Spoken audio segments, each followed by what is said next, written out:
اس کا کیا مطلب ہے کہ دین فطرت ہے؟ اللہ سبحانہ و تعالیٰ نے ہم سب کی ایک فطرت بنائی ہے. ہم انگریزی میں اس کو کہتے ہیں وہ پرائمورڈیل نیچر ہے انسان کی. ایک بچہ جو ہے وہ ایک فطرت کے ساتھ پیدا ہوتا ہے. آپ دیکھیں کہ ساری جتنے بھی جانور ہیں وہ بھی ایک فطرت کے ساتھ پیدا ہوتے ہیں. ایک بلی جو ہے مثال کے طور پہ اس کو اسکریچنگ کی عادت ہوتی ہے. وہ جن کو بلیاں پالنے کا شوق ہے اسے پتہ ہے کہ وہ اپنے ناخن کو تیز کرنے کے لیے اسکریچ کرتی ہیں. یہ اس کی فطرت ہے. اسی طریقے سے بچھو ہے وہ ڈنگ مارتا ہے. یہ اس کی فطرت ہے. ہر جاندار کی ایک فطرت ہے. اسی طریقے سے اللہ سبحانہ و تعالیٰ نے ہماری ایک فطرت بنائی ہے. ایک بچہ جو ہے جیسے ہی پیدا ہوتا ہے وہ اس وقت سے سک کرنا شروع کر دیتا ہے. چوسنے کی اس کی فطرت ہے. وہ ماں کا دودھ پیتا ہے اور اس کی اللہ تعالیٰ نے فطرت رکھی ہوئی ہے کہ کس طریقے سے وہ چوستا ہے. اس کو کوئی سکھاتا نہیں ہے کہ اب تم نے اس طرح چوسنا ہے. یہ اس کی فطرت ہے. اسی طریقے سے اگر آپ اس بچے کو ہنس کے دکھائیں تو وہ بھی ہنس پڑتا ہے. یہ اس کی فطرت ہے. اللہ تعالیٰ نے انسان کی فطرت بنائی ہے. جس طریقے سے انسان بڑا ہوتا جاتا ہے، جیسے جیسے انسان پروان چڑھتا ہے، اسی طریقے سے کچھ فطرتی طور پہ اس کے اندر چینجز آتی ہیں، اس کے اندر تبدیلی آتی ہیں.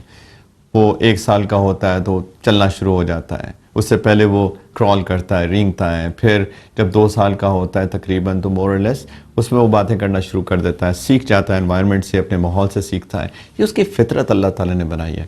اسی طریقے سے انسان کی فطرت کے اندر بہت ساری چیزیں اللہ تعالیٰ نے رکھی ہیں. دین اصل میں جو انسان کی فطرت ہے اس کو ایک ایک راستے پہ چلانے کے لیے آیا ہے. اصل میں دین ایک سیٹ آف لاز کا نام ہے، کچھ اصولوں کا نام ہے بیسیکلی، جو فطرت کو گائیڈ کرتا ہے کہ یہ فطرت سلیمہ کیسے رہے، یہ ایک ساؤنڈ فطرت کیسے رہے. ایسا نہ ہو کہ یہ فطرت ڈسٹورٹ ہو جائے.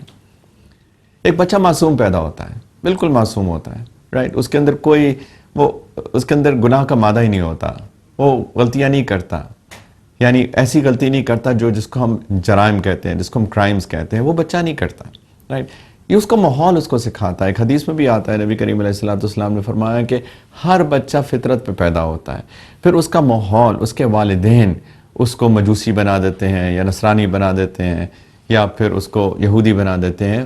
اس کے والدین اس کو جو ایک فطرت ہوتی ہے، جس فطرت سلیمہ ہے، اس سے ڈسٹورٹ کر کے، اس سے ڈسٹریکٹ کر کے، اس سے ہٹا کے اس کو کسی اور راستے پہ لے جاتے ہیں. لیکن بچہ فطرت پہ پیدا ہوتا ہے. شریعت انسان کو اس فطرت پہ رکھنے کے لیے آئی ہے. یہی دین ہے.